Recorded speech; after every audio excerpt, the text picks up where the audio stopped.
Welcome. Welcome to Tel Aviv. Welcome to always hectic, always in a rush, always in between. Welcome to boisterous, to changing quickly, to fast mode. Welcome to the mighty kingdom of improvisation, the global power of overusing duct tape. Welcome to shortcuts, to hustle, to chutzpah. And hell yeah, welcome to Balagan. To a place where things aren't done by the book, and manuals are nothing more than a recommendation. Welcome to a city where boxes are unnecessary since everyone thinks outside of them. So, welcome. Welcome to Let's Do Something Different. To Let's Invent It All Over Again. To Eureka. Welcome to the city. No, not the city. To the capital of big ideas. Ideas that create new thrilling horizons. Welcome to Tel Aviv University's Changemakers Club. And thank you for being a spark that lights our fire, that feeds those brand new ideas that are changing our world. Welcome to Pursuing the Unknown. Be part of the next big idea. Welcome to Tel Aviv University.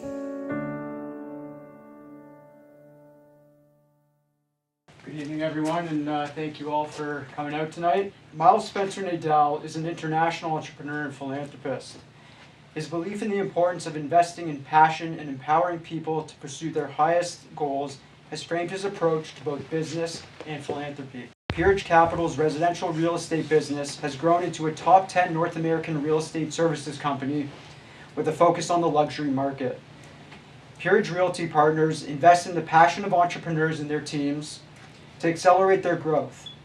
Peerage Capital is also a leader in the Canadian self-storage business, Ultra Storage, and in the independent wealth management and investment banking business in Canada and in the US, through Echelon Wealth Partners. Nadal has been a consistent force with his ongoing support of many community-focused philanthropic initiatives. These include the Miles S. Nadal JCC, an inclusive urban community hub in Toronto, the Miles Nadal Heart Center with the Sinai Health Network, the Miles S. Nadal Management Center at the Schulich School of Business, and the Miles and Kelly Nadal Youth Center. He's an active supporter of local food banks, summer camps, and programs for young, aspiring entrepreneurs.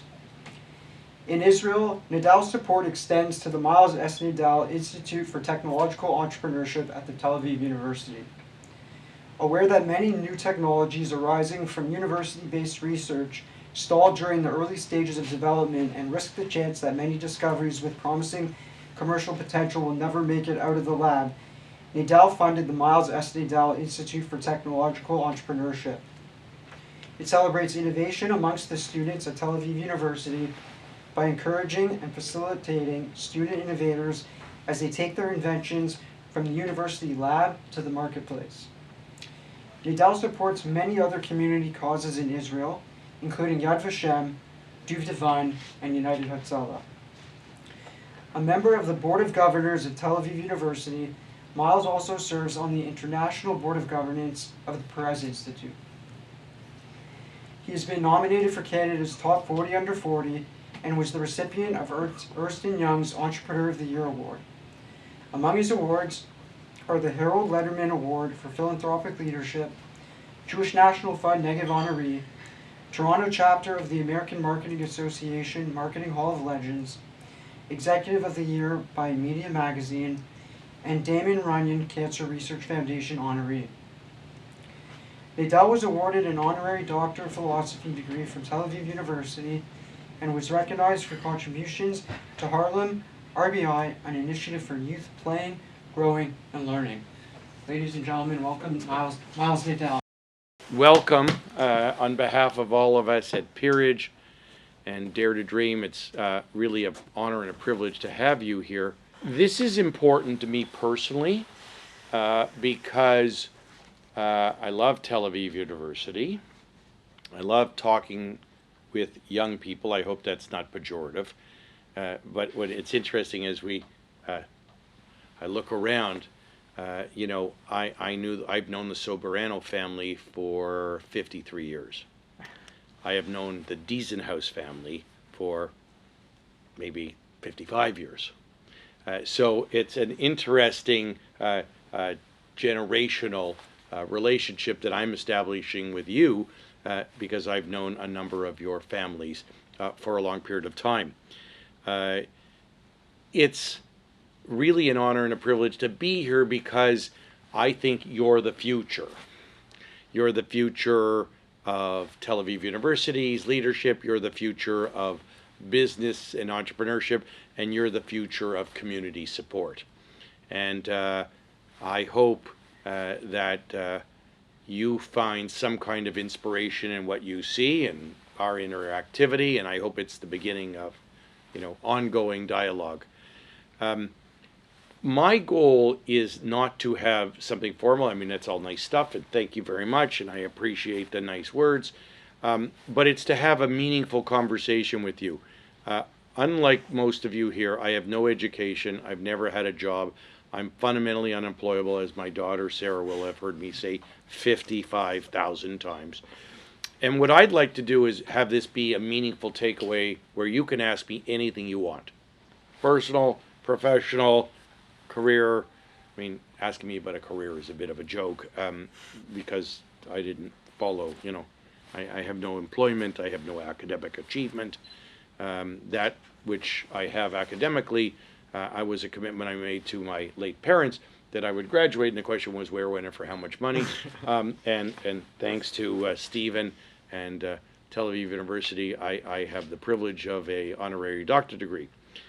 It started where I didn't really know much about Tel Aviv University, and the more involved I got, the more excited I got, and I said, this is the startup. If you haven't read the book by Dan Senor called Startup Nation, he's a Canadian, lives in New York now, you should read it. And it's all about why Israel is so remarkable and why technology has flourished in Israel relative to other countries in the world. But as I got to know more about the medical technology breakthroughs and the entrepreneurial initiatives at Tel Aviv University and endowing this center, I mean, they came to me and said, look at this building, it can be a center for technological innovation and entrepreneurship. I don't look like a bit of a schmatadika place, but I'm saying, okay, and now all of a sudden it's remarkable, and it has, amazing incubators, and we did a financial incubator that's been called Tal Ventures that I have the privilege of being associated with. And everything I've had the opportunity to be involved with at Tel Aviv University has been incredibly rewarding and really fascinating. The great thing for me was, I'll tell you a story that'll give you some idea of my evolution in Israel. So in 1996, my wife at the time and Brent and Lynn Bellsberg, we led a mission. There's 92 of us, 46 couples that went to Israel. And we went there. It was fantastic. And the late Shimon Peres was the prime minister. And so he addressed us on Shabbat, and he said the following: Mr. Bellsberg, your father, your grandfather, fantastic men. They are great founders of the support of Israel, and they have been great Jews and great Israelis supporters, and I know you will follow in their footsteps. Yasher Koch. Mr. Nadel, I didn't know your family. I'm sure they were lovely people, and I thought, okay, I don't like that. I'm gonna do something about this, and I want my family to know who we are and what we do. And we just started doing, various initiatives around Israel. And I guess the first thing that I had done that was interesting was I got asked to be the Negev dinner honoree for the Jewish National Fund. My friends who were close to me said, why you? Right. Like, why you? So I don't know. I'm a guy who could write a check for $1 million, I guess. I have no idea. Because when people confront me like that, I have a propensity to be historically quite crass about it. Like, I come with a check, not a gun. I'm trying to do some good things. They said, well, what do you want it to do with the money? I said, I don't know. You tell me. And they said, well, we're going to endow the Canada-Israel Park in Ayalon, halfway between Tel Aviv and Jerusalem. I said, good. So I said, okay, when can I see it? Well, he said, well, it's not ready yet. It was dark, black, brown, not green. It was not the land of milk and honey. So he said, what about next year? Nope. What about the next year? So on the 4th year, they said, we're ready for you. I didn't know what to expect. It was magnificent. There's 1 million visitors that come a year. And they said they wanted to have a party for me. They had a party that was nicer than my bar mitzvah. It was unbelievable. And what I realized, on modest amounts of money, what remarkable things that they could accomplish. And every time I went to Israel, I was like, this is unbelievable.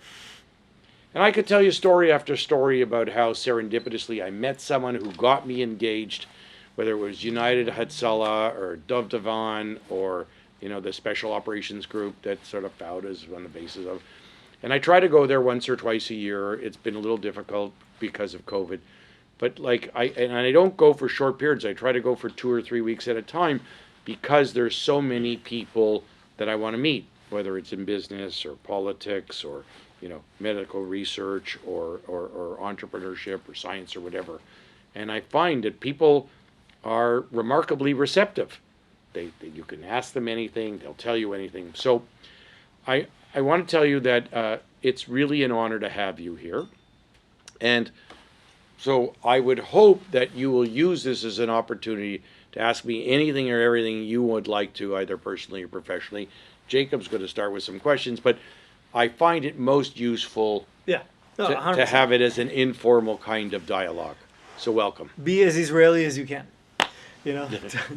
Don't be afraid. So why don't we do that? So actually, I'll start with the intro. I should have actually measured how much time the intro was.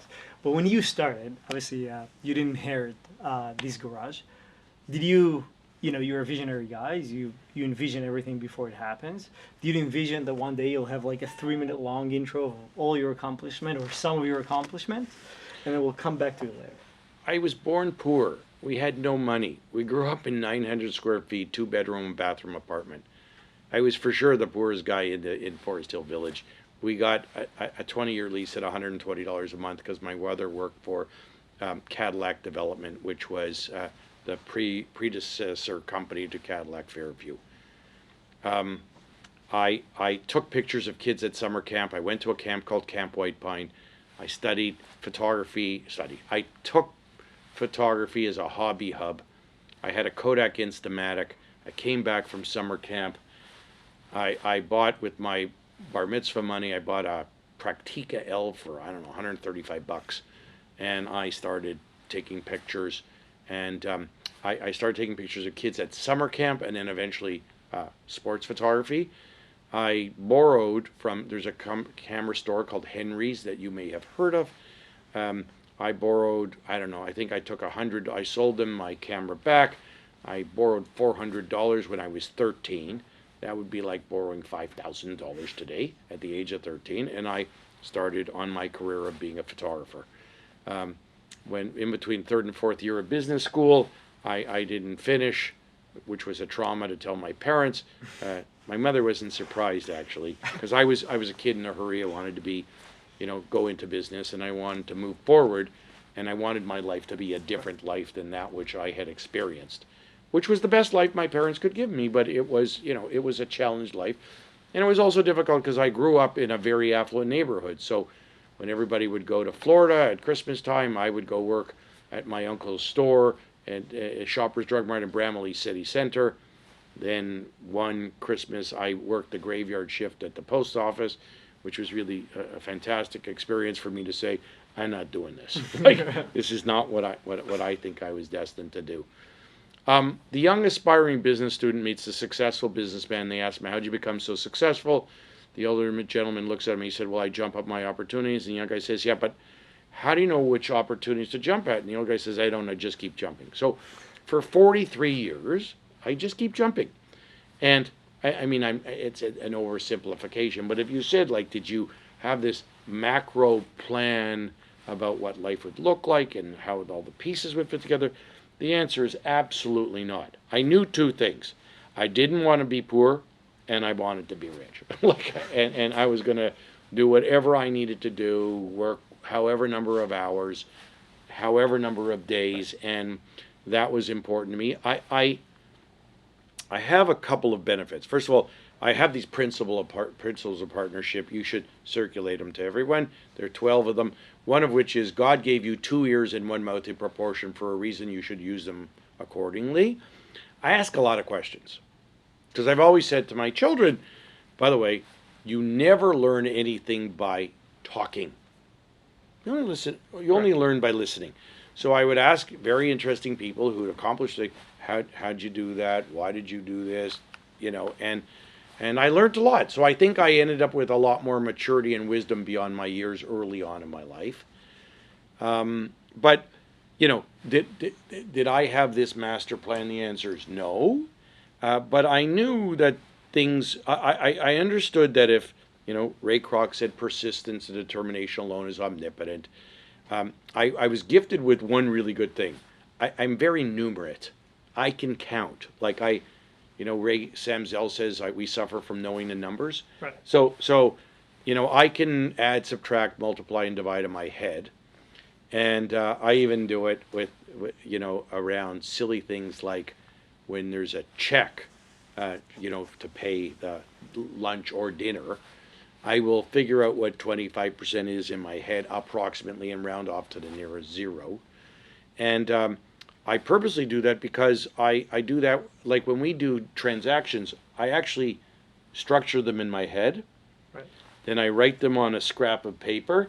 Then I take a picture, because I'm usually not in the office, and I send it to our organization, and they'll implement it. They'll implement it. So I don't believe that most people have really succeeded in life, started off with a plan, and they never deviated from the plan, right. And that's what they were going to do. So we learned how to pivot. The true test of character in life is adversity. I don't know, I've had 8 hair transplants. I promise you, if you really knew my real story, it's been overcoming adversity and failing forward, if that makes any sense to you. In 2001, I owed $865 million, and as my friend Seymour Schulich from the Schulich School of Business said, you had 1 foot in the grave, 1 foot on a banana peel. But I never thought, well, failure was never an option, otherwise our whole family was in trouble, because my parents worked with me, for me. And so we just you had to figure it out. Right. So I don't know if that's give you some perspective. No, so I think persistence is at the core of anybody who climbs the ladder from not being well off to being well off. But now there is a lot more to it. Now people that are not as familiar with your business would not necessarily understand the strategy of why you bought a wealth management, and why you bought Sotheby's, and why you bought Baker, and why you do all these things. But at the end of the day, you're kind of like an octopus taking over the real estate business from all these different angles. There's a lot of thought into it. It's not by chance, and it's not by just jumping into every opportunity. Now you became very strategic. So when was that transition from, okay, I'm jumping on every opportunity, to, hey, there is something here, let's start thinking through it and build it up? So 2 things. I'm going to go back for a second. If you ask your parents who know me and know my story, I would hope that I'm an inspiration to say, if that guy with no education, never had a job, fundamentally unemployable, parents had no money, had no contacts, whatever, if he could be successful, we're in a great position. I hope it's an inspiration for all of you that every single person here can dare to dream and create, entrepreneurial success on a large scale. One of our successes was also my weakness. I never saw an opportunity that I didn't think was attractive. And then in 2015, when I retired from the advertising business, we had built the 6th largest firm in the world. I had gone through my own adversity. We had family health issues. I said, okay, I'm going to reinvent myself. F. Scott Fitzgerald said there's no second acts in American lives. I don't believe that. I think there's so many examples of the founders of Palantir, Steve Jobs, Bill Gates. I mean, there's so many, Jay Hennick locally. There's so many examples of people, Jamie Salter, someone said their friend or family works with Authentic Brands, of people who consistently have reinvented themselves and gone on to do other things. I said, I thought advertising was a tough business. We had 14,000 people. I would wake up every day. There was 20 hand grenades with the pin pulled out. And I had I said, okay, in 2015, I'd been around in my own business for 35 years. I never had a new business card. I never had to write a plan. I had cashed out a lot of money. And I said, okay, what are we going to do? And we had a number of the people who are here have been with me for a long period of time. So Maria has been with me for 38 years, going on 38 years. She's not 60 even yet. Trevor Monder, our CEO, is 50 years of age. He started with me when he was 27. He's been with me for 22 and a half years. Gavin Schwartzman, the CEO of Peerage Realty Partners, he's been with me for 21 and a half years. Walter Campbell, who retired as the CFO, but still a strategic consultant for us, has been with me for 35 years. Lane Edwards has been with me for north of 25. So there's been a lot of institutional continuity. So I went to see a lot of wealthy people, and I said, in my own subtle way, how'd you become rich? And it became very apparent to me that real estate was a very good business, that you could create large sums of capital if you had capital. Right. Don't forget, I started in this 35 years later having created, a lot of capital, hundreds of millions of dollars of capital. So we'd already got into the residential real estate brokerage business. We acquired a firm in 2007 called Chestnut Park and a firm called Baker Real Estate. And Baker does condominium marketing, and Chestnut Park does high-end luxury real estate sales in Toronto and the Greater Toronto Authority outside of Ontario.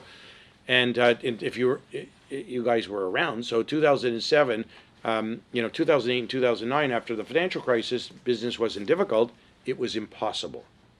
So as Steve Pustel, who's been my best friend for 30 odd years, said to me, the critical thing is in real estate, you just got to be able to live long enough, right? So we got through that. But in 2015, the world was not so great around real estate, and then I said, okay, we should start positioning ourselves to build something very special. So somebody brought me an opportunity, and they said, have you thought of self-storage? I said, I don't know. I've got 4 daughters, a wife and an ex-wife. Sure, I know about self-storage. We got all these units and stuff in them. They said, have you thought of it as a business? I said, no. And so I said, well, what are the characteristics that makes this attractive? So someone said 9 square feet per capita in the United States, 1.5 square feet per capita consumption in Toronto. We can make 8 to 10% unlevered returns, cash on cash returns. The cost to produce is less than is the United States, and revenue is better. So I was like, okay, I didn't have to go to Harvard Business School to figure it out. This is a good business. And everyone I talked to said the same thing. It's a piece of shit. Why do you want to be in these schmutadicka garage door kind of business? So we had partnered with some gentlemen from Sri Lanka who had built a business, and they had a few self-storage sites. And they said we should build something really new and special and climate controlled, multiple floors, etc. So we built on Fairbank, if you know where LT Carpet is on Castlefield. We built 260,000 square feet, 6 stories, the most state-of-the-art facility. So when I went to see people, I said, well, are you interested in to participate with me or partner with us or whatever? They said, well, have you ever built one before? And of course we said, no, of course not. They said, well, why don't you build one and then come to talk to us?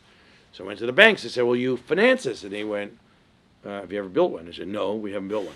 I said, well, no, we're not going to finance it. So I financed it on my own. Fast forward 7 years later, everyone thinks we're geniuses because we've had 23% compounded growth of net operating income. We have 30 sites. We have 12 under development. And every bank says, oh, we'd love to lend to you. and everybody, lots of people have said, we'd like to partner with you. But so we think that wealth is created by being bold early and right, but bold and early doesn't make up for being wrong. So first thing was, this was a good thing, but it was hidden and clear in plain sight, but no one else thought it was a good idea. I got excited. What I didn't tell you is I'm a professional plagiarizer. I'm not capable of original thought. And when I looked into self-storage, someone said, do you know who B. Wayne Hughes is? I said, I don't know. What's a B. Wayne Hughes? Well, B. Wayne Hughes started a company called Public Storage. Okay? It's the most successful REIT in the last 20 years. Right. It's got a $60 billion market cap. I was like, if it works in America, got to work here. And we had done that in other businesses over time. So that was the beginning. Then I said, okay, well, what does every Italian immigrant and Jewish immigrant do when they come to Toronto? Buy land. Right. So I said, okay, we should buy some land. They said, where? I said, I don't know.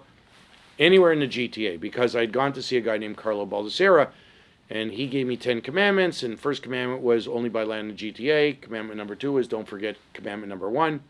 Commandment number 3 was only borrow money you could afford to pay back in the same day. I said, Carlo, I never borrowed money I could afford to pay back ever until the last 10 years. So I said, okay, we'll start buying land, and we'll figure out what we're going to do. And then we had this business in the real estate brokerage business, and in 2019, when the world wasn't very good, right, I said, this is our chance. And we'd got on a plane and gone to see all these brokerage firms across North America, mostly in the States. And we had just bought Sotheby's International Realty Canada. I tried to buy it from the Goodman family, Dundee Corp, for 7 years. And I had bought other businesses from them. I bought an asset management business called Butel Goodman, and we had bought Echelon Wealth Partners from them. And so this I thought was going to be really good. And I knew a little bit about Sotheby's because I collect cars, collect sneakers, and I knew about Sotheby's as an auction house. And I thought, this is the best brand there is in the world. And nobody really knew about Sotheby's International Realty Canada. But I thought, this is really great. Well, we paid $4.25 million, and I think last year we made $12 million. So, by your standards, if I can make 3 times my money each year, that's a good thing to do. But I didn't, when we bought it, it was losing money. And we looked at it and we said, you can't work this hard to lose money. You have to intentionally try to destroy value. And so then we started, and then COVID hit. So it's, oh my God. So everyone said, what are you going to do? I said, we should double down. We should go and acquire every single solitary, wonderful luxury residential real estate brokerage firm in every good geography in America. Because we already have a big presence in Canada. But the opportunity was grow organically in Canada, but let's buy in Florida, and North Carolina, and Chicago, and in Washington, and Denver, Colorado, in New Hampshire, in Vermont, in Saratoga Springs, New York, etc. And I said, people are going to wake up and go, where did these people come from? Like, I thought they live in an igloo up in Canada, they have snowshoes. How'd they come up to St. Lawrence and do all this? And we did it all like in 24 months. And so that was another one people thought, you're out of your mind. Like, why would you do this? Because housing's a bubble. Right. So Buffett said you should be greedy when others are fearful and fearful when others are greedy. But it's easy to say, it's hard to do, right? It's hard to be ambitious when the world looks like it's getting worse and worse and worse. The wealth management business was a situation where every week one of the brokerage firms was going out of business. We had built a big business that we sold in 2007 called First Asset. It had about $35 billion of assets under management. And we sold it to a firm called Affiliated Managed Group. And I said, we should get back into that business. So we started off with a modest little platform. And then we had met, I was on a boat, and Trevor Maunder, who's our CEO, called me and said, there's a team that you should meet. They want to buy Dundee Securities. It's called Euro Pacific. The principal is a guy named David Couson. He's the most numerate guy I've ever come across, Trevor said. And I'm looking at like a little screen. There was no such thing as Zoom calls back then. So I had a video conference on a little monitor on my boat. And I met the guy, and he said, this is a great thing, and Trevor and the whole team negotiated, and I said, yes, this is good. And when I went, we finally came back, we consummated the transaction. I met a guy, and I said, hi, what's your name? He said, I'm David Cousin. I never met him before. And we'd already committed the capital, and, it was risky back then because literally every week there was a new firm going broke. But I had confidence that he could build something very special. First couple of years were tough, and then the last 3 years have been a remarkable success story for us. But, that's how we got into those things. So we're not a private equity firm. We don't have LP, GP structure. We don't have public company capital. We have our capital. That's it. So it's harder for us than it is for most firms. On the other hand, we get to reap the rewards that we are the only shareholder. So we incentivize our management team very generously, but I don't want anybody to have actual equity in the parent company, because I basically, having run a public company before, I said I want to be in charge of what we buy, what we pay, how long we own something, and I'll let them have all the upside without any of the downside, because I think most people assess risk differently as a normal person than an entrepreneur. Right. So that's sort of some of the context. So let's talk about your edge in a real estate context. So, most real estate players have been buying real estate. They haven't been buying businesses. You're looking at a real estate business from a business angle. Yes. And you're willing to do things that real estate people don't understand the value of, which is a group of people doing something, buying platform versus buying real estate assets. How do you think that plays advantage to you growing your real estate business? So I'm not sure it does. Only time will tell, right? Like So far, it's been. So far, it's look. What we're doing is we're taking if you look at the dynastic families in real estate in this country, a lot of them had cash flow businesses, and they took the cash flow from the business and they invested in the physical aspects of real estate. So we take the cash flow from our asset management business, we take the cash flow from our real estate brokerage business, and we deploy it into physical assets. Because I'm turning 65, one of the things I think about is what should our family assets look like 10 years, 20 years, 30 years from now, okay? And what I realize is, we're a clever group of people. But I don't know, I'm not going to bank that cleverness is translatable dynastically 10 years, 20 years, 30 years from now. And so I would want to own more income producing real estate. Right. So that's why we like self-storage. And to me, we want it, so the good news is in the businesses we buy, we're pretty frugal, so we pay 4 or 5 times EBITDA. We try to get 20 or 25% returns unlevered.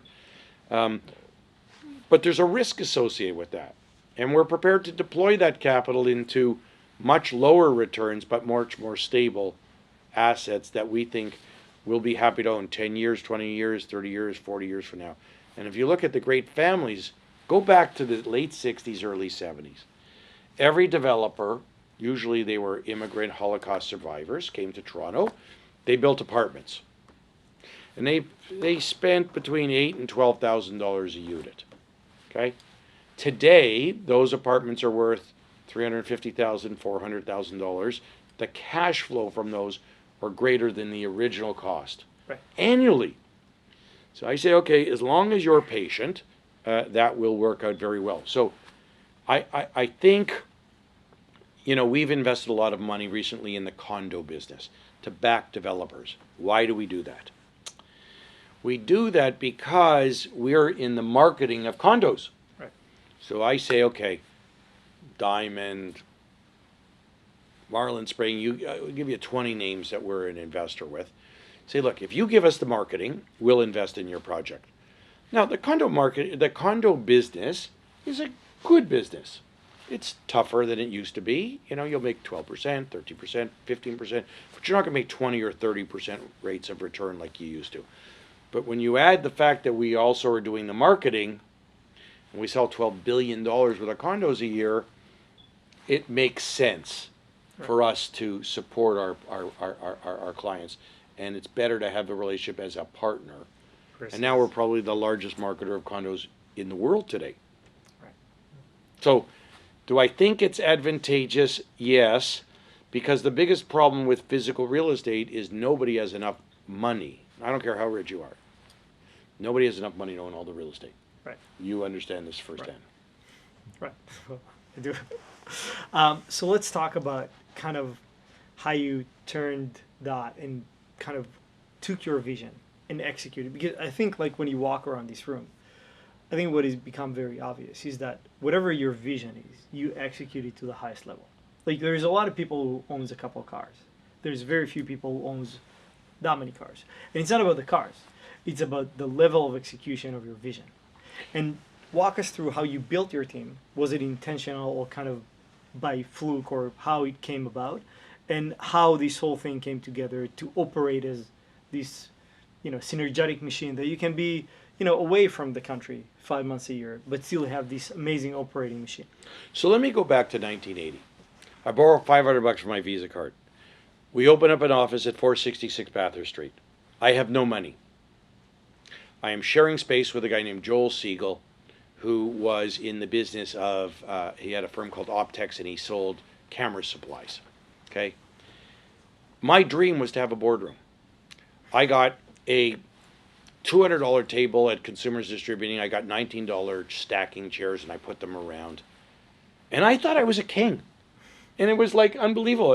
This was a nothing building, a nothing boardroom with nothing furniture, but I felt like a somebody. Okay? And that was, but I did what I could afford to do. I did it the best I could. And we put up pictures of pictures that I had taken and had them blown up and framed, etc.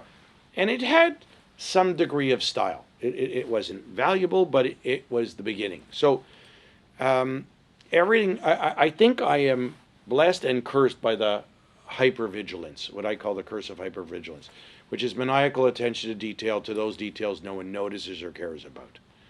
So like I'm the guy who straightens out the Hermes blankets. I'm the guy who makes sure that the water bottles are straight. I'm the guy who looks at the underside of the toilet and says, did they clean it, etc. I'm the guy who walks around and picks lint off the white floor, etc. And I would say, my wife always says, for Miles, nothing's worth doing that's not worth overdoing. I say what Mick Jagger said, anything that's worth doing is worth doing in excess. So I find it fun. Like I enjoy doing things like I showed some of you. I bought a Ford GT.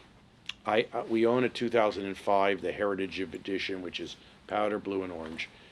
I bought one 3 years ago. I was in line to get it. I didn't get it till recently. I said, okay, there are 750, I think, in the world. I want to have something different. So I don't know, for some reason I said, I want them to look like a pair of Air Jordan 1 Chicago's, the red and white. People went, are you out of your mind? I said, no. And Sean Go, who's a brilliant guy, he's the curator of our snooker museum. I said, Sean, take the layout and show me how you would adapt the car to look like a pair of Air Jordan 1s. And he did so. And then we collaborated together to make some other modifications. And so Ford doesn't make the Ford GT. It's actually made by a firm in Markham called Multimatic. So they said, look, we can make, so I said, well, the color should be the Air Jordan 1 reds. And it should have black, and it should have white, but they wouldn't actually do what is there now. So we made it red and white, and then we said we're going to get it wrapped. We have a fantastic guy who does wrapping, which is like stickers, effectively. And I said, well, we need a big swoosh on the sides, and the front of it, this was a recent addition, we want the air holes on the front to make it look like there's air holes. And then we put the Jumpman logo on the back, and we put Nike Air on the top, and we made the brake calipers red. I thought it was fun. I didn't do it, like we didn't do this, at the beginning we never even had a sign outside. Right. It was like, this would be a cool thing to have, be something. And I had gone to visit Ralph Lauren, and I saw his collection. I'd gone to see Jay Leno, I saw his collection. I went to see a guy named Lee Munder in Palm Beach, and he had his office like I do, and overlooking the cars. I went, this would be a cool thing to do. I didn't do it with some master plan. I didn't do it because I said, well, I just said this would be a fun thing to do, and at this stage of my life, I would like to have more fun. Miles, amazing stuff so far. As an entrepreneur who obviously is meticulous about details, which you just shared, I would love it if you could share a little bit about how you have balanced and how you recommend balancing the role of the entrepreneur and the founder versus delegation and building a team around you, so that that attention to detail doesn't make you the guy wearing 10 hats. So don't forget, this is evolutionary. I'm 64 years old. I started when I was 21, right? So at the beginning, I was the finder, minder, and grinder of everything, right? I was the chief cook and bottle washer.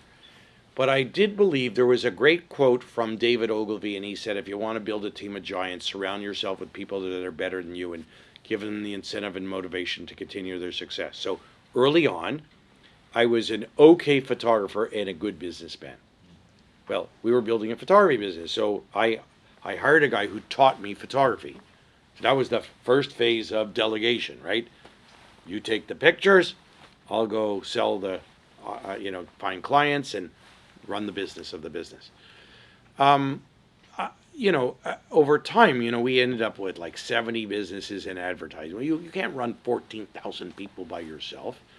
So, we try to find people with real skills, etc., and empower them. And I couldn't build, my ambitions exceeded dramatically my wherewithal to do all of this on my own. I would say it took another turn in 2015 because I just said, I wanted to focus on my health and well-being, and I had remarkable people. And I got lucky because people like Trevor Maunder are remarkable. And, he had spent 17 years at the time with me. He's uber smart, like he can run spreadsheets. He's a tax guy, he's a legal guy, he's an M&A guy, he's a treasury guy. And he understood in infusing professional management. So we say we want to be the baby Brookfield. We want to have remarkable people who are very committed, etc. But the most important thing is I had to accept that not everybody was going to be as driven as I was, as committed as I was, as, have the same stick-to-itiveness, were prepared to sacrifice. But life's about opportunity, guys. You give up something to get something else. I think because I monetized a lot of value, I was like, okay, so we won't be as fast, we won't be as nimble, we won't be as clever as I would have been necessarily, but we can keep doing this and we can replicate this and we can scale it. And I focused starting in 2015 on a program of what I call LAM, Life After Milesy. So I think entrepreneurs make the mistake of never organizing for succession until it's too late. I think you should plan your succession while your dreams exceed your memories. And most people suck at it, okay? And because they think they're going to live forever. I'm like, okay, well, so everything we do around here is I'm like, if I wasn't here, what would you do? Now, I'm 64. I think I'm better now than I've ever been. But I don't know what the future holds. I mean, you told me a story about, your partner, Marty Teplitsky, and he passed away when he was 75 of pancreatic cancer, and your father, unfortunately, he passed away when he was 78. Like, no one knows. My best friend in life, Michael Nisker, may he rest in peace, he was a movie star. He was my friend since we were 12. And he passed away when he was 59 of ocular cancer. 1 in 300 chance of getting ocular cancer. If you get it, it has a 1 in 30 it's 1 in 3 chance of spreading. If it spreads, it goes to your liver. And when it did, he passed away after about 5 years of fighting it. So I don't know what the future holds. So the other thing is, I had the blessing of being able to travel and go and do throughout my whole career. I don't remember anything I ever did. Her mom will tell you that I was in Venice and I got thrown out of the Vatican for using a phone. Like I never was present.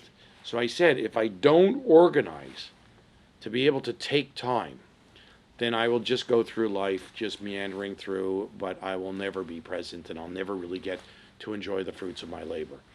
And so I'm still painfully ambitious, but in a different kind of way.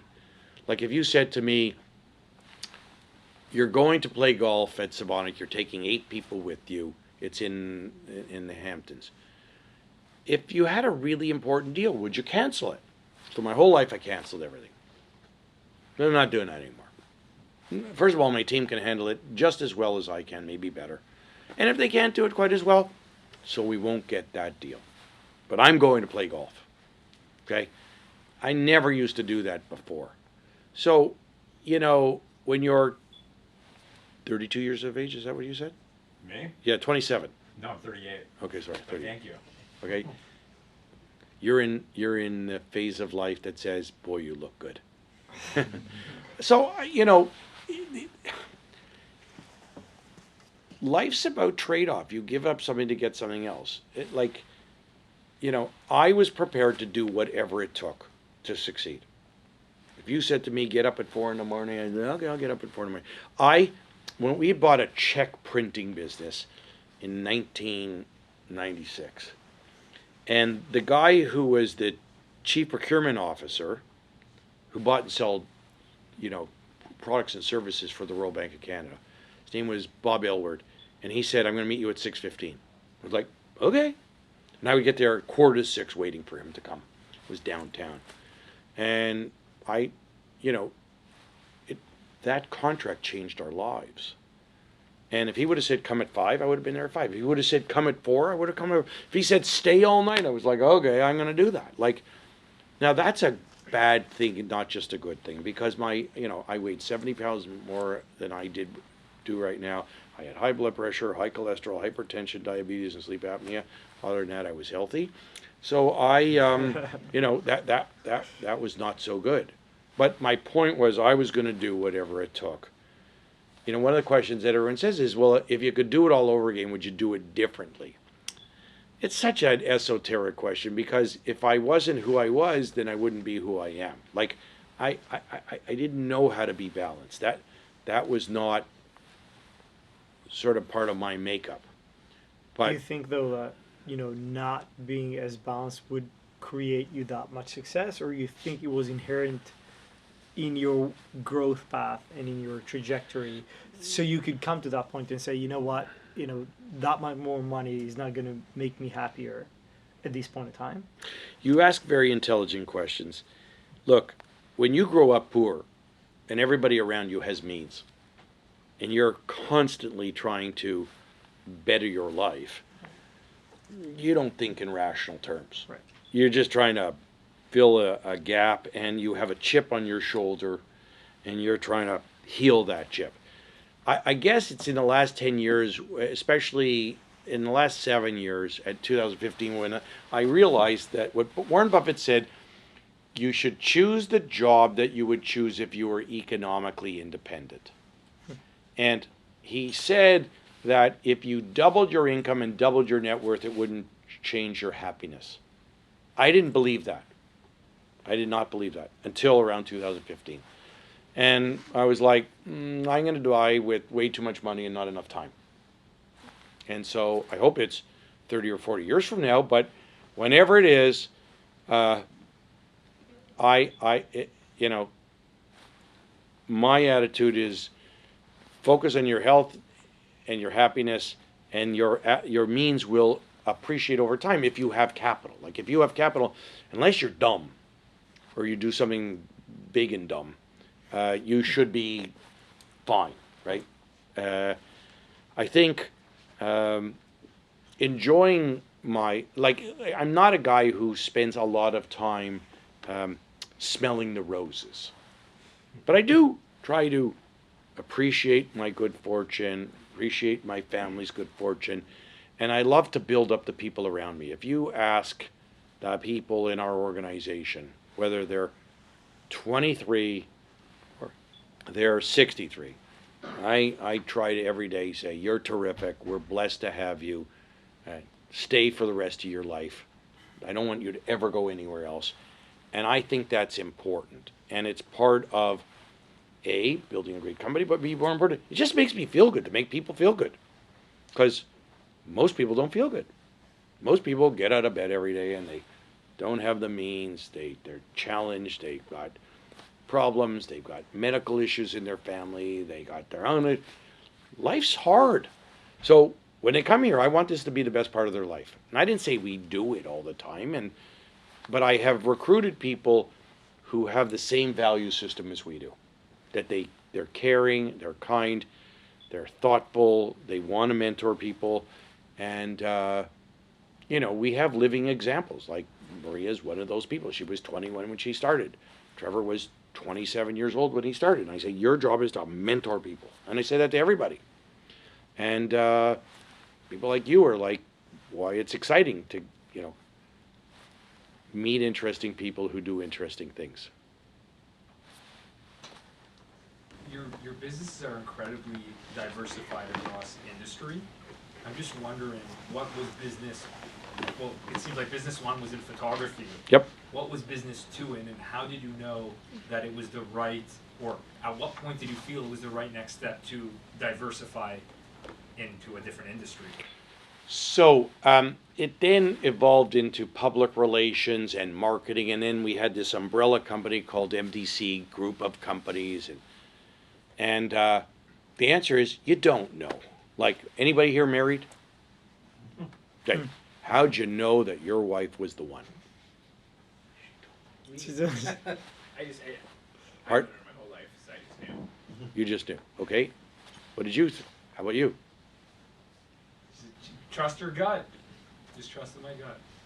So at the beginning, I would say to you, it was hard to make a living as a photographer. So I had to find something else to do. And the logical thing was I wanted to do photography for catalogs.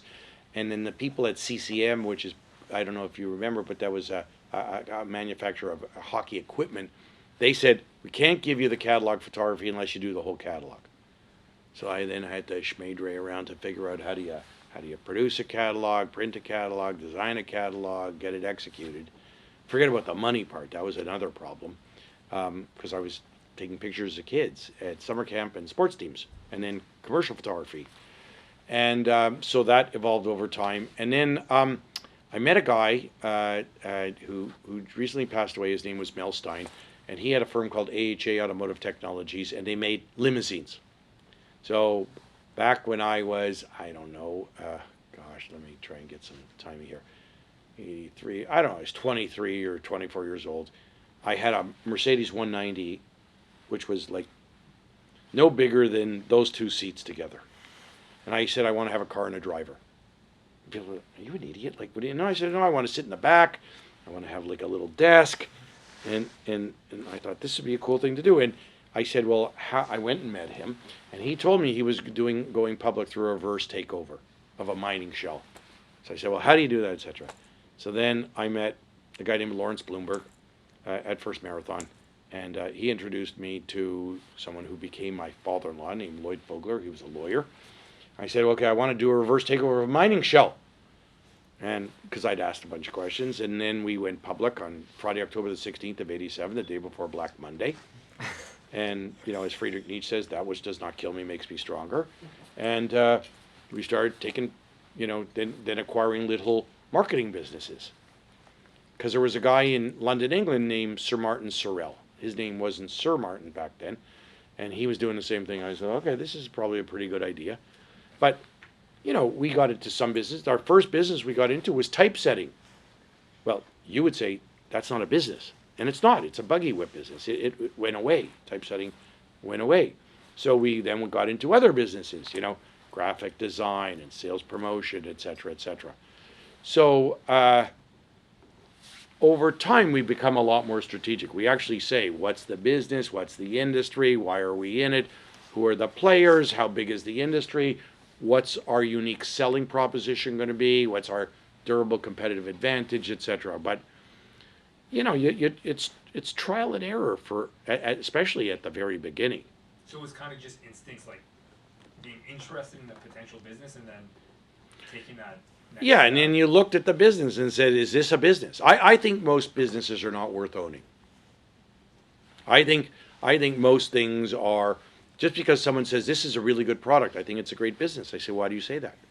Like, there's a big translation between there's a product and how many units are you going to sell at what price, what will the overhead be, what will the margin be, what will the profitability be, and I can within 28 minutes tell you why I would.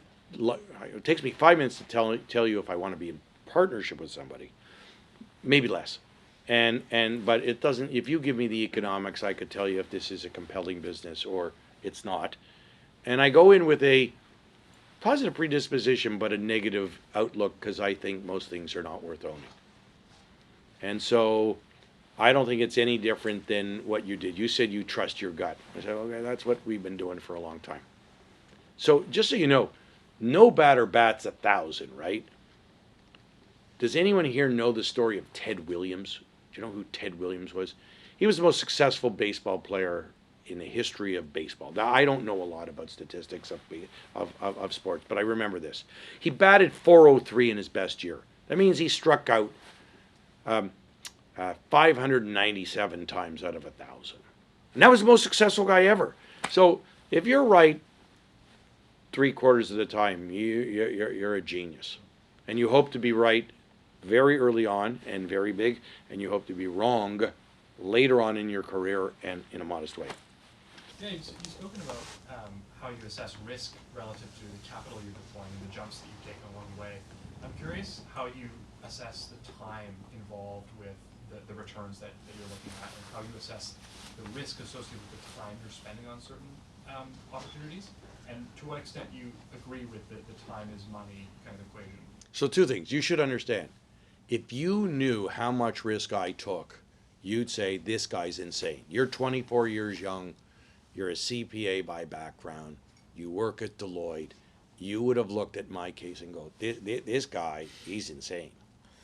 I'm not sure I really understood the risk. I thought when I made an investment, bought a business, I said, here are the key levers of what I think is essential for us to succeed. And I would work only on those things. So once I assessed that, I would say, if it doesn't drive revenue, clients, and profitability, I don't want to talk about it. It's the only thing that matters to me. So I was maniacally focused. I made sure everybody was maniacally focused.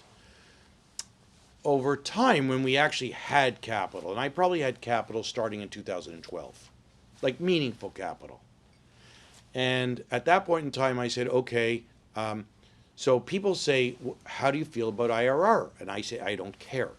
People say, why don't you care? I said, because IRR is about, there's 2 things that drive IRR, the return and the time.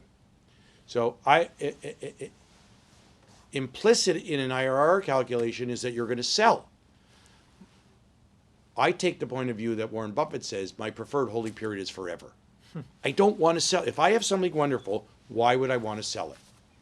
And I try to say, is this a business that we could own for 20 or 30 or 50 or 75 years? Now, that doesn't mean we will, but if I know for sure we won't, I don't want to own it. So is there a time value of money? Of course there is. But there's also a value of time.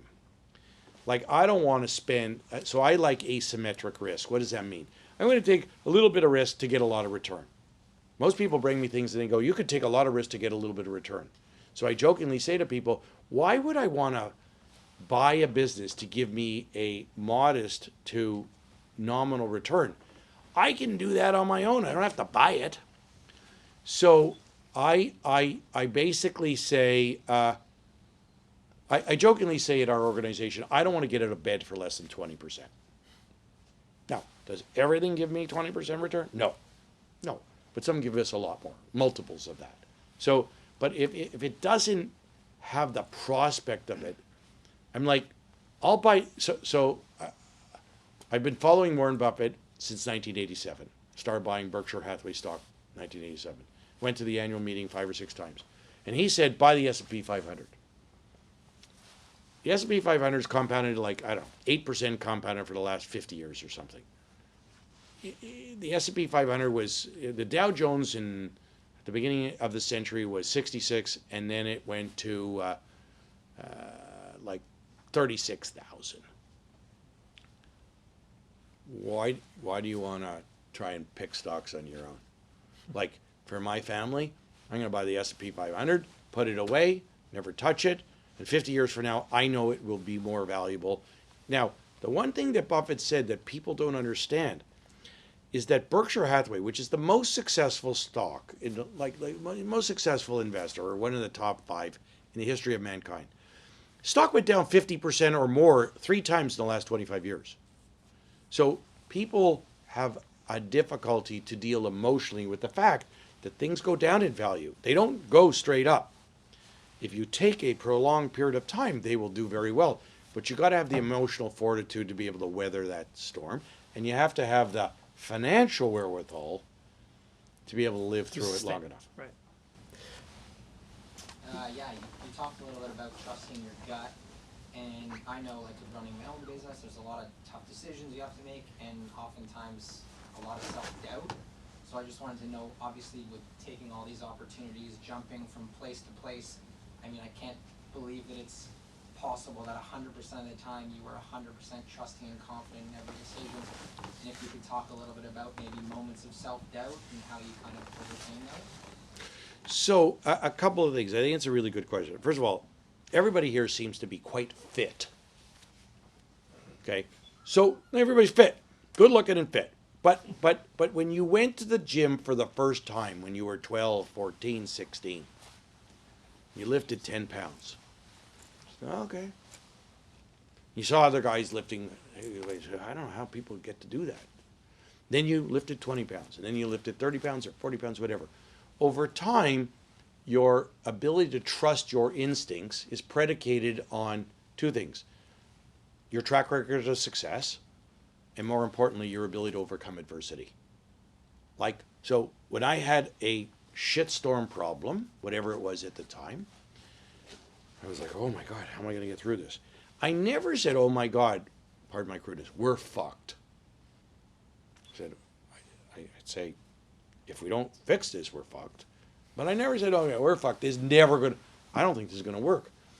And we were usually in such doo-doo that I didn't have time to sort of self-doubt and think about, oh my God, what happens if it doesn't work? Now, did I have sleepless nights, sweating through my clothes? Yes, I could tell you lots of stories about that.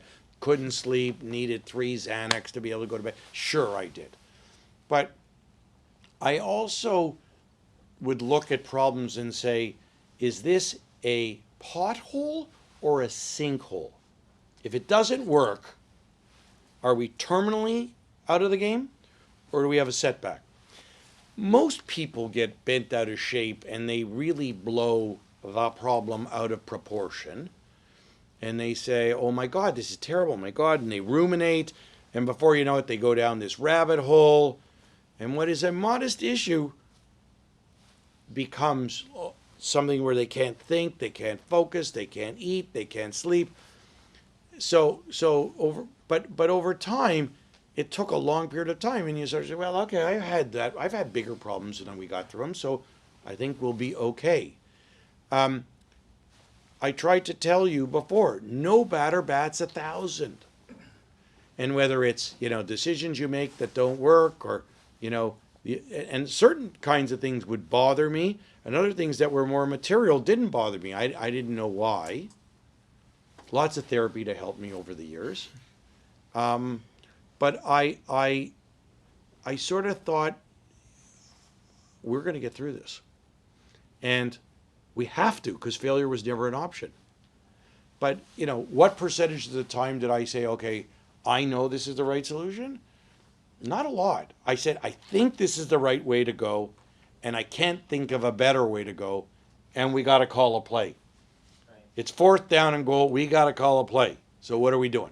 Like, I constantly battle with, okay, am I impulsive or am I jumping on the right opportunities and jumping on good opportunities? And I'm like, okay, well, is this just me being impulsive or is this a good opportunity?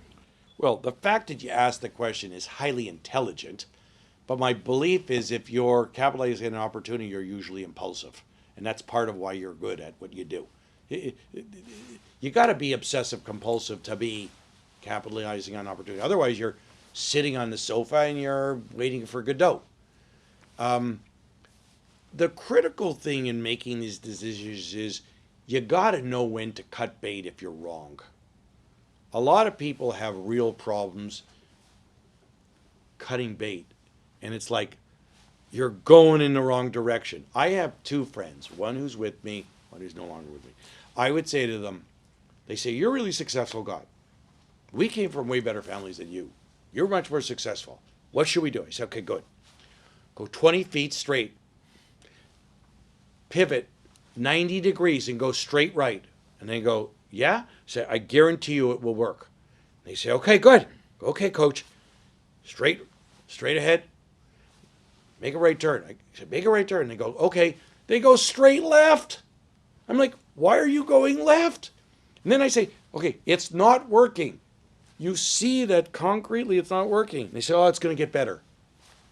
That's Is usually. that ego? Like that's ego, right? It's ego, it's pride, it's ignorance, it's inability to say you're wrong. I say I'm wrong all the time. If you don't have the ability to admit that you're wrong, you won't pivot. You won't be able to say, okay, I got to do something different. But there's a challenge there, right? Because like you talked about Echelon as a case, like you had a couple rough years and then you persevere through them, and then you had a couple of great years. When is the right time when you call it and say, well, that's not going anywhere better versus so you persevering have through to the top? assess, is the problem an issue of timing, and has your thesis changed? So we have a thesis here. It's a crude thesis. We think the rich are getting richer. So any of our businesses where we're selling luxury to people, we think that's a good business. Even if there's a setback in the market, in the economy, we still think that affluent people are going to have more means by which to invest. Okay? So whether it's wealth management or whether it was, so we knew our thesis, we believed in our thesis. Did we know we were right? Of course you don't know if you're right. Only time tells you if you're right. But the thesis hadn't changed, but there were some challenges. So as long as you have the financial wherewithal, the good part of our story is not where we came from and where we are. It's how did we get the capital and how did we overcome adversity when we were dead to rights, like not in a great position. And how did we survive financially? And I don't know. I don't know exactly how we did. But, the one little trick that we have here is we get the daily cash balances of every business at 11 o'clock. 75 businesses reported, 11 o'clock. Because when we were poor and almost broke a bunch of times, I knew how much cash we had to be able to still survive. And that discipline is something that we have today, and we don't have to worry about it. But I say you should have the same urgency as when you're poor and almost broke. So these are really good questions. I think part of the other issue is don't make yourself crazy. It's easy to make yourself crazy. You say, well, is it right? Is it wrong? Should I do it? I shouldn't do it? Whatever. When I decide we're going to do something, after talking, what do you think? And what do you think? And what do you think? And I ask the same question 800 times. And our guys are like, you asked us 800 times. Like I said, is there any other data that you want to share? Once you go, you got to go. You got to go, and you can't look over your shoulder. And then you got to let the empirical data say, I'm right, I'm fairly right, it's getting better or worse. And I care about trajectories more than absolute results. Are things getting better or are they getting worse? If they're getting better, I say, okay, time's fine. Then over time it will be better. We go, yeah. Go ahead. Question. The cars and the sneakers. What do you look for in a car and what do you look for in a shoe? What makes you want to breathe in? So those are highly intelligent questions of which I'm probably not going to give you great responses. Cars, I born poor, never had a car. In 1980, I said, I want a new car. So I got a Pontiac Grand Prix. Navy blue Landau roof, navy blue velour seats, and a CB radio, and a Contempra phone. I'm 22 years old. I got a phone. I got a car phone by contracting selling photography to a guy named Shelley Cadeco who had the car phone distribution business. Over time, I said, okay, I'm going to get a nicer car. So I got a Mercedes, and I got a bigger Mercedes, or whatever. And then in 2001, so 2001, I'm, 43 years old, I guess. I said to my friend, I wanted to get another car, and I don't know, I saw a navy blue Aston Martin DB7 Vantage convertible with tan leather interior. I was like, oh, I'm going to buy that. And it was a 3-year-old car. And then a few years later, I said to my friend, what should I get? I want to get another collector car. And he said you should get the 1972 Mercedes 300,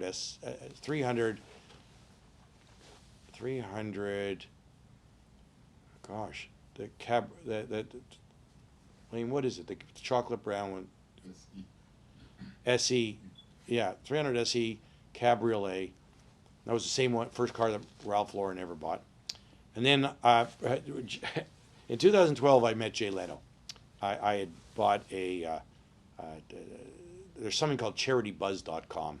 You can go buy experiences or things that celebrities have, and the money goes to charity. So I said, okay, I want to visit Jay Leno. And on February 23rd, 2012, I went to visit him at his museum. And he was remarkable. And that was part of changing my life about sort of what car museums look like and collections. And then in the just after Yom Kippur in 2012, I went to visit Ralph Lauren, a friend of mine who I was partners in his business. He knew Ralph. He was global chief marketing officer, and I went there for 2 hours, and I was like, oh my God, this is unbelievable. I didn't own a Ferrari, so I came back and said, okay, but we got to buy these supercars that have 40, a 50, 280 GTO, Enzo, and LaFerrari.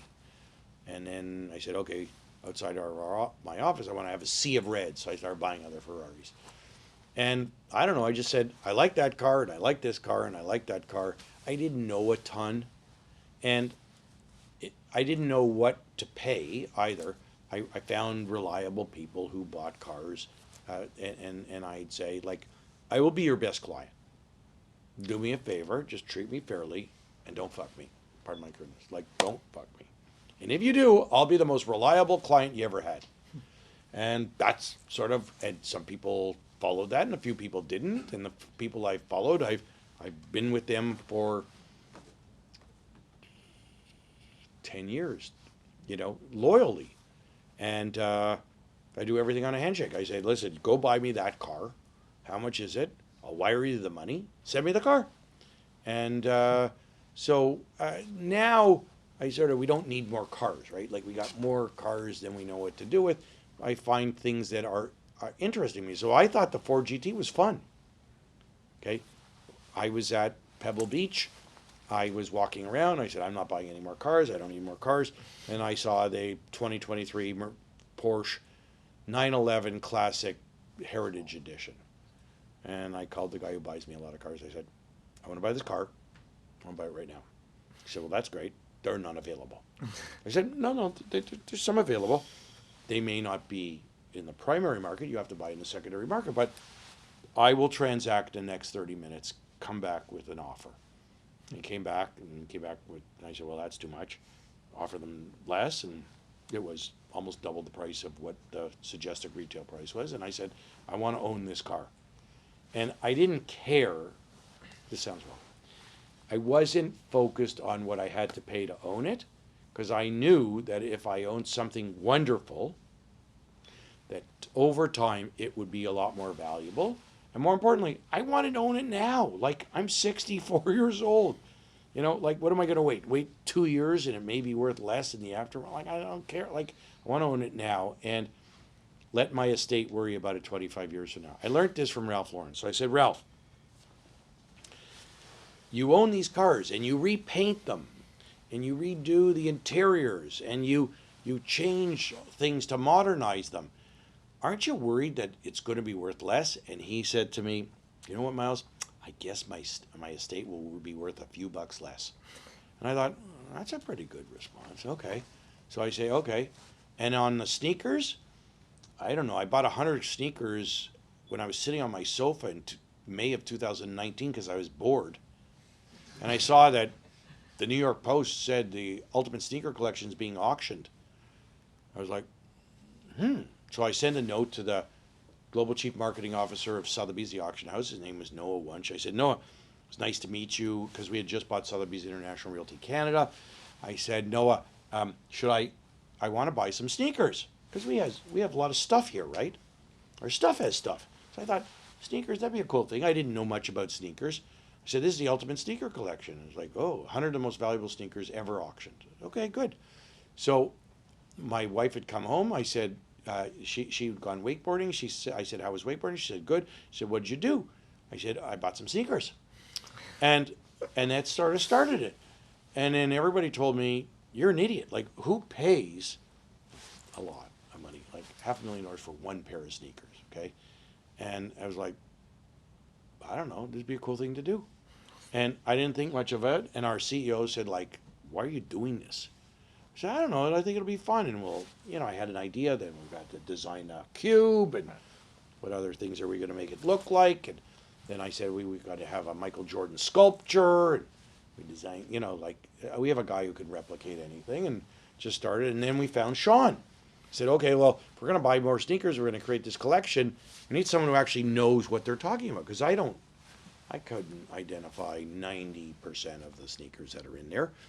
But I say, oh, I like those Louis Vuitton, Virgil Abloh sneakers. And he said, okay, good. Then he'll come back and say, there are 4 others that you should own. I said, good, okay, let's own those. And then the big sort of inflection point was during The Last Dance. Michael Jordan, they were auctioning off at Sotheby's the 1984 autographed Air Jordan 1 Chicagos that we have on display. But I didn't want to tell anybody because it was the middle of COVID. It was in 2020. So I said, I can't tell anybody I want to buy these things because it's, the world's terrible, people are perishing, etc. So I said, okay, I called the CEO of Sotheby's. I said, I want you to bid for me. I want my name nowhere near here. So I buy them. And I say to our CEO, you got to wire $900,000 to Sotheby's. And he's like, why? I said, because you got it. And he said, well, if you don't tell me what it is, I can't wire the money because that's part of our protocol. So he said, you bought those sneakers, didn't you? I said, yes, I bought those sneakers. Anyways, I just thought it was a cool thing to have. I didn't think much about it. And then so recently I had this cognitive dissonance that says, okay, what am I doing with these sneakers? It's really conspicuous consumption. So I came up with this idea that said we should contribute it to a charitable foundation called the Dare to Dream Foundation. And upon my passing, we have a contract with Sotheby's, and they are going to auction them off, and all the money will go to underprivileged kids. So really, I don't own them there. It's just paying forward our charitable initiatives for those less fortunate. So let's. I want to talk about one of your key components, I think, of success, and then we'll touch philanthropy in a more meaningful way, and then we'll wrap it up. So, your ambition, obviously, right? But then your curiosity.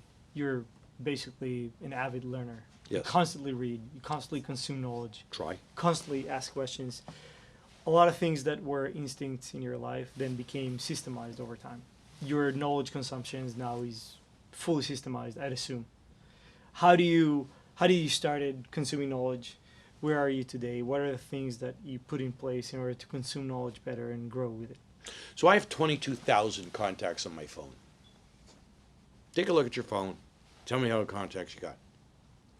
You'll find that it's a ridiculous number that I have.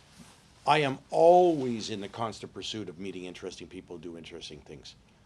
And if you say to me, I want you to go to Los Angeles and you should go to meet this person, I'm like, okay, is this like mission critical, time sensitive? And say, no. I say, okay, when I go to LA, I tell Rebecca and Shawnee, I say, okay, mark down that I want to meet so-and-so. I send them a note. I send them these books about cars and sneakers, and I say, I've heard wonderful things about you. I'd like to get together with you.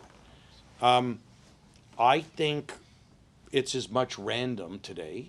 I mean, if you said to me like, I want you to do something, I'll take a look and say, is this relative to my time? Is this going to be worth my while? But I believe that when I meet somebody interesting, I have no idea if anything valuable is going to come out of it and what will come, but I usually get pleasantly surprised.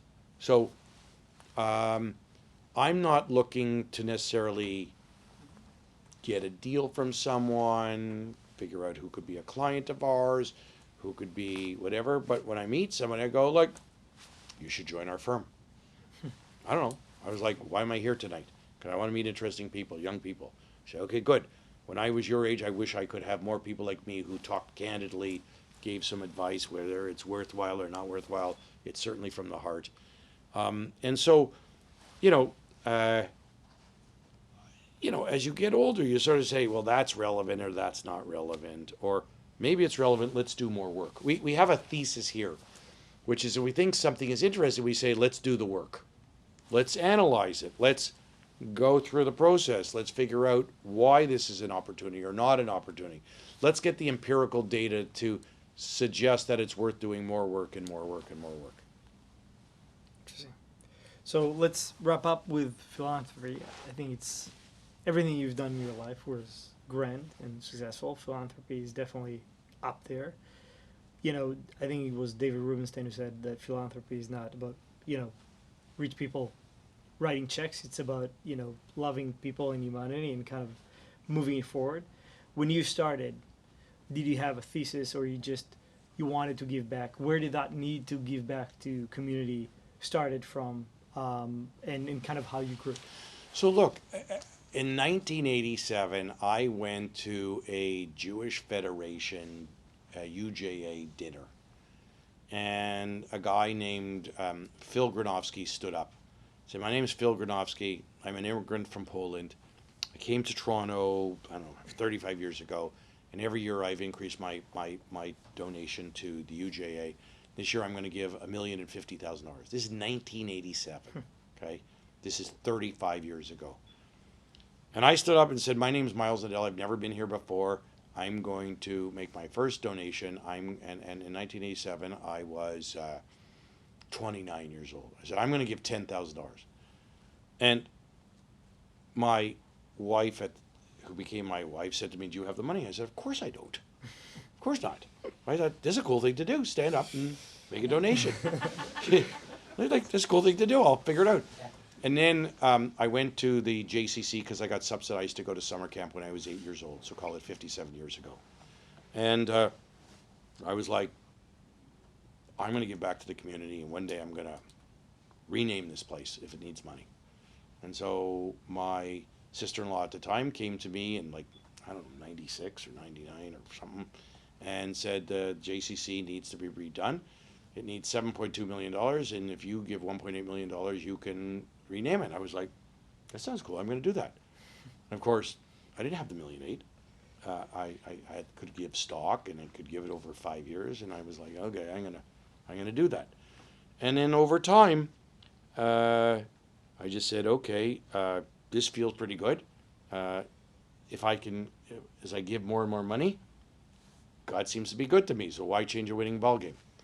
And I don't know. We try to give time, talent, and treasure here at the company. We try to get everybody to do that to whatever modest means they have. It doesn't matter. I say, encourage people, do it.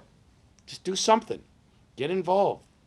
And I don't know. So I did meet with our CEO today, and I said I'm going to become a little more discriminating going forward because I never say no. And but yes has a variable. It could be from $180 to I don't know $1.8 million or $12 million or whatever, but some multiple of 18 usually. And so I just say what feels good. And look, buying another car does not change your utility and doesn't change your emotional gratification. helping those less fortunate feels really good. So we keep doing it, and then we as a family keep doing it. And I hope that's what the legacy that I leave for my children, that they will continue on to do. So there's a famous quote, Forrest Whitcroft said, 100 years from now, no one will ever remember the car you drove, the house you lived in, or for that matter, how much money you had in your bank account, but the world may be a different place if you've made a difference in the life of a young person. So that's sort of been the philosophy. Incredible. And with that, I think we'll wrap up. Is there any questions else? Hang on. Any question? Anybody got anything? Go ahead. Sure. A lot of people in general have the narrative that like the safer kind of career choice is to go work for a big company and just get your paycheck and do all of that. What do you tell young people who maybe want to be entrepreneurs or go work in a startup of like why that's the maybe like not safer option but maybe a more rewarding option? So everybody's notion of risk and reward is different, right? So what would be my value system wouldn't necessarily be yours. For sure it'll be different. So I don't say this is a better choice for you. I say, well, consider the choice. The one thing I say to young people like you guys and gals is this is not indentured servitude. It's okay if it doesn't work and you're 29 or you're 32 or you're 36 or you're 38 or you're 41. You understand, Ray Kroc was 65 when he started McDonald's. Colonel Sanders was like 75 years of age. So no matter what you do, if you have an experience, you will be better off for it. You will learn more. You will have better skill sets to address the next thing in your life. I didn't say taking the safe route is a bad thing. It just wasn't something that worked for me. But if you're not inclined to take risk, then taking a lot of risk will make you uncomfortable. But I say, if you think the culture of the organization you're going to join is good, you like what they do, you think you can add value, why not? You're 26 years old. Oh? 36. Okay, fine. 36 is a good number, multiple of 18.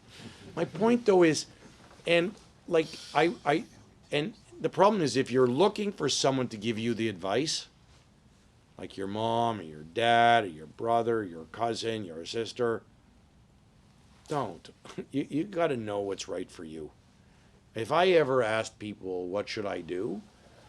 I wouldn't have got out of the bed in the morning. When I bought my camera for $512, my father thought I should have used it as a down payment for a house. I was 12 years old. I just did what I thought was the right thing. I'm not trying to be disrespectful. I'm saying only you know what's good for you. And you got to feel it in your soul. And if you do, but the point is, what's wrong with taking a shot? You can always get the safe job. If you're a capable, intelligent, hardworking, conscientious person, you can always get back on the horse. You told me a story. You said, I went to Israel, and I'm back in Toronto. Okay, you look good to me. And, every time you go through machinations and you have this consternation, you'll end up stronger at the end of it. You may not have gone forward yet, but you won't. Even if you go backwards, it's only a temporary aberration.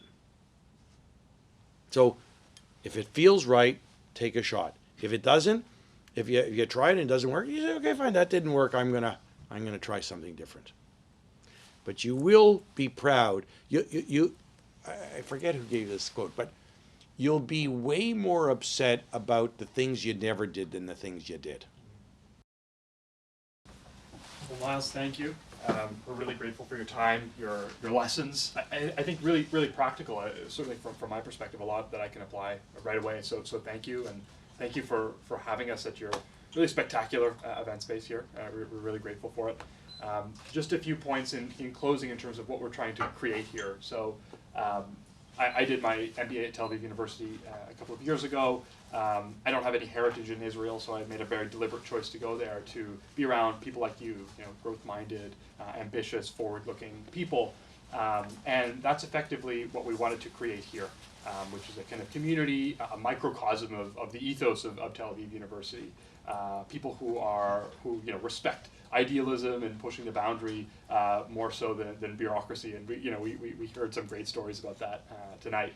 So with that, we want to continue this and make this a series of events, not just the one tonight. We want to make this a forum where folks can share ideas, network with each other, with people who want to go from 0 to 1 on cool projects, on cool ventures.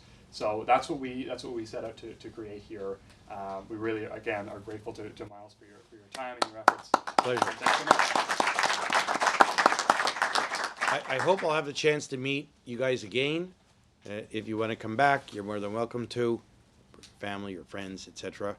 And I'm happy to host this annually, so it's my pleasure. Thank you very much for your interest, and you should be all proud of all that you have accomplished, and more excited even that which you will, both personally and professionally, in the future. And I will feel very honored and privileged to say that I've met all of you individually and collectively, so thank you.